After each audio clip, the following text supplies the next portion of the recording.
Hello, America. As I'm sure you already know, not long ago, Pastor Terry Jones and his church put the Quran on trial, found it guilty, and sentenced it to this.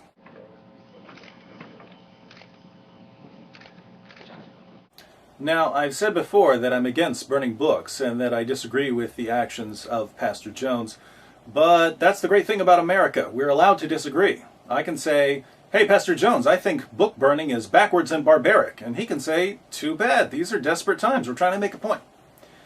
The reason people can discuss their differences and not kill each other in the United States is that over the past 2 centuries, we've come to respect the free speech rights of all citizens.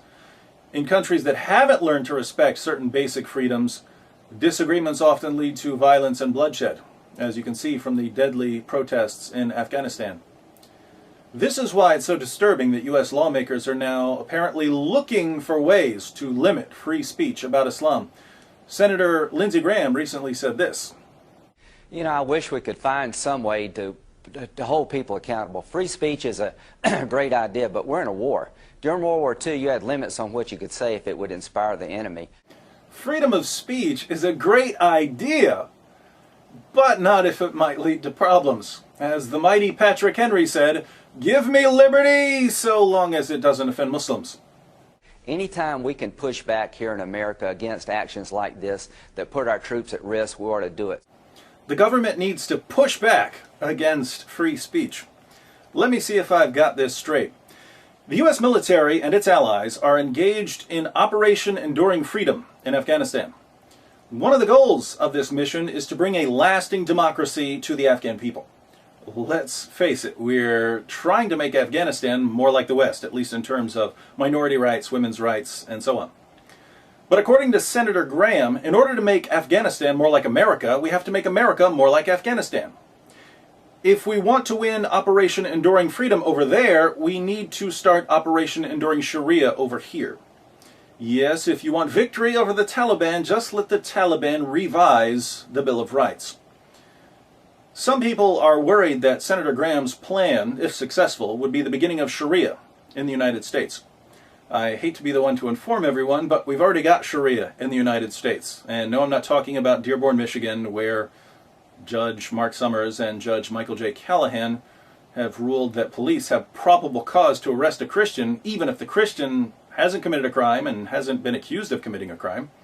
The Fourth Amendment no longer protects Christians from illegal search and seizure in the city of Dearborn. But right now I'm not talking about a single city. Sharia has already replaced part of the Bill of Rights of the U.S. Constitution. Sounds crazy, right? It would sound crazy to me too if I didn't know what I'm about to say. Let's look at a few video clips. Here's Secretary of State Hillary Clinton condemning Quran burning while speaking at a Muslim iftar dinner during Ramadan. I am heartened by the clear, unequivocal condemnation of this disrespectful, disgraceful act.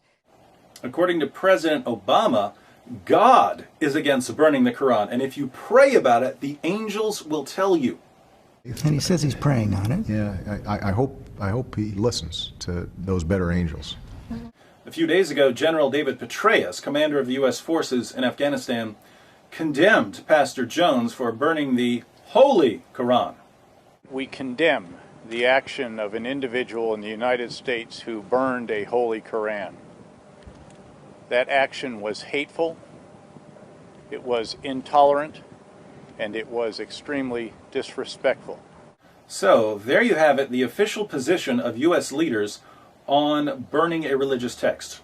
My question for Secretary of State Clinton and President Obama and General Petraeus is this.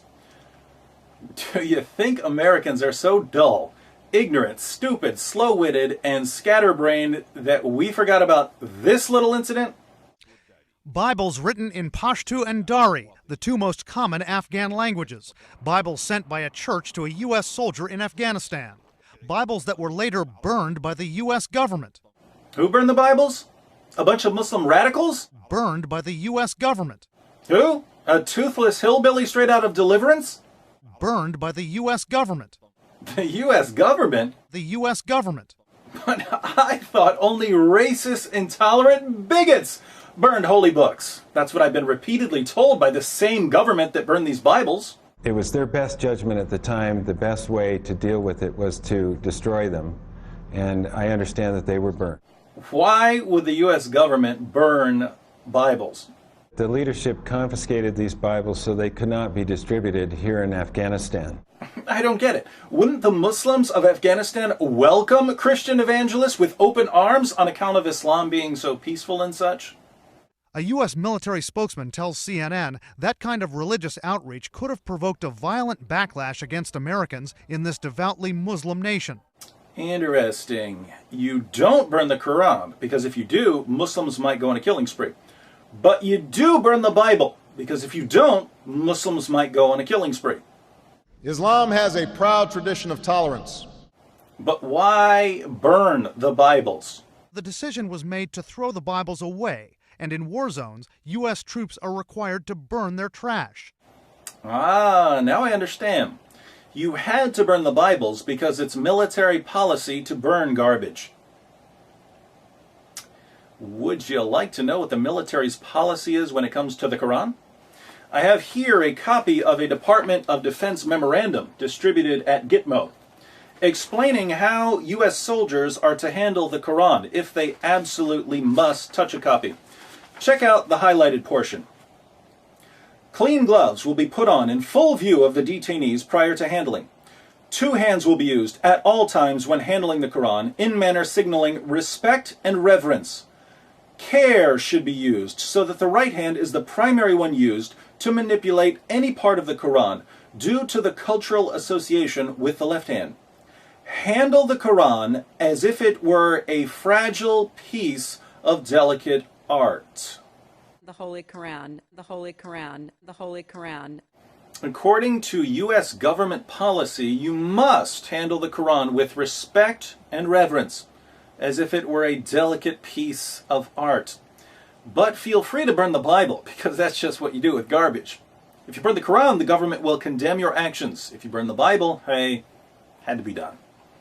What's this mean? It means that the U.S. government has given the Quran a privileged status over all other books. They say it's wrong to burn religious texts, but their actions show they really only care about one religious text.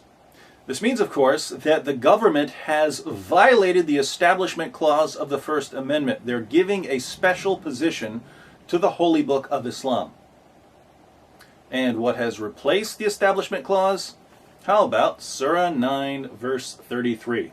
The Holy Quran teaches that it is He who has sent His messenger, Muhammad, with guidance and the religion of truth, Islam, to make it superior over all religions, even though the mushrikun, polytheists, pagans, idolaters, disbelievers in the oneness of Allah, hate it.